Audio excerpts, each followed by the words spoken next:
Assalamualaikum warahmatullahi wabarakatuh. Mengenal sablon DTF, kelebihan dan kekurangan. Salah satu teknik sablon yang banyak diminati orang saat ini adalah DTF atau Direct to Film. Sablon DTF termasuk jenis sablon digital, sehingga proses sablon dikerjakan printer khusus. Dan berikut akan disampaikan beberapa kelebihan dan kekurangan sablon DTF. Kelebihan sablon DTF: 1. Bisa mencetak apapun dengan cepat. Karena DTF adalah jenis sablon digital, maka gambar atau teks apapun menjadi sangat mudah dan cepat. Hal ini tentunya cocok untuk dijadikan bisnis sablon instan karena bisa ditunggu konsumen. Meskipun cepat, tapi tidak akan mengurangi kualitas dari sablon DTF. 2. Hasil sablon kuat, tidak mudah retak dan tahan lama. Sablon DTF terbukti kuat dan tidak mudah pudar karena perendaman, pencucian atau penjemuran. 3. Kualitas hasil sablon yang bagus. Sablon DTF bisa menghasilkan kualitas yang bagus dan sama seperti gambar atau teks yang ada di komputer atau gambar asli. 4. Bisa mencetak di banyak media. Satu kesulitan dalam sablon adalah kita harus bisa menyesuaikan antara bahan sablon dan media yang cocok jika kita akan menyablon. Jika salah, maka sablon tidak akan maksimal. Hal ini berbeda dengan DTF yang hampir semua media bisa disablon. Beberapa media tersebut antara lain cotton, polyester, scuba, spandex, denim, dan sebagainya. 5. Bisa mencetak dengan jumlah sedikit atau tiada minimal quantity. Kadang konsumen ingin mencetak nama di baju atau seragam, dan hal ini bisa mudah dilakukan dengan sablon DTF. Jika pada sablon manual, maka butuh minimum quantity karena mereka harus mempersiapkan peralatannya.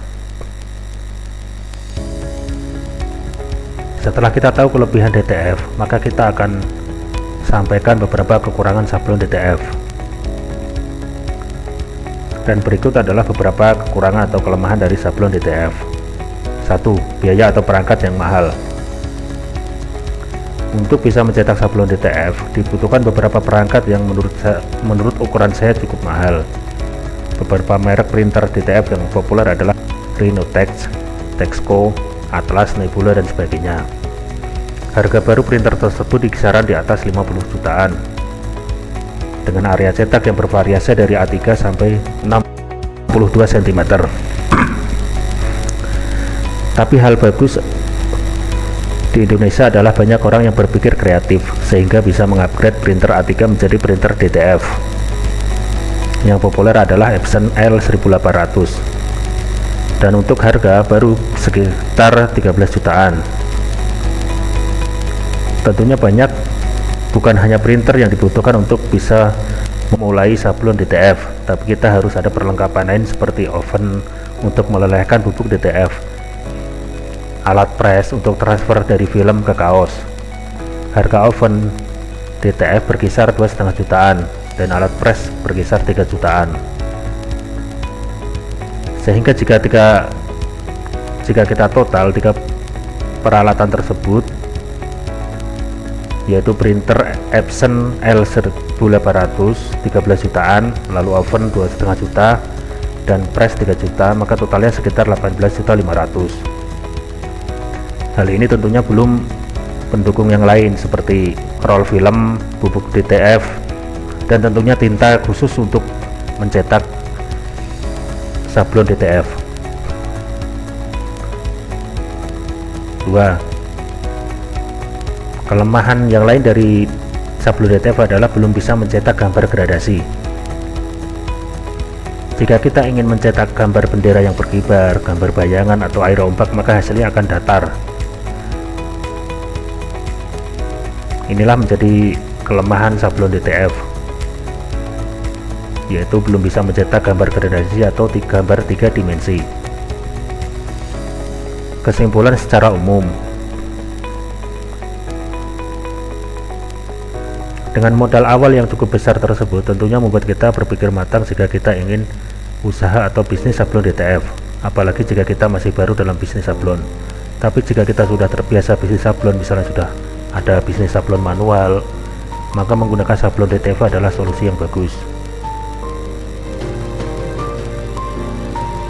Nah, bagi yang masih baru tentunya butuh kesabaran ketika bisnis DTF.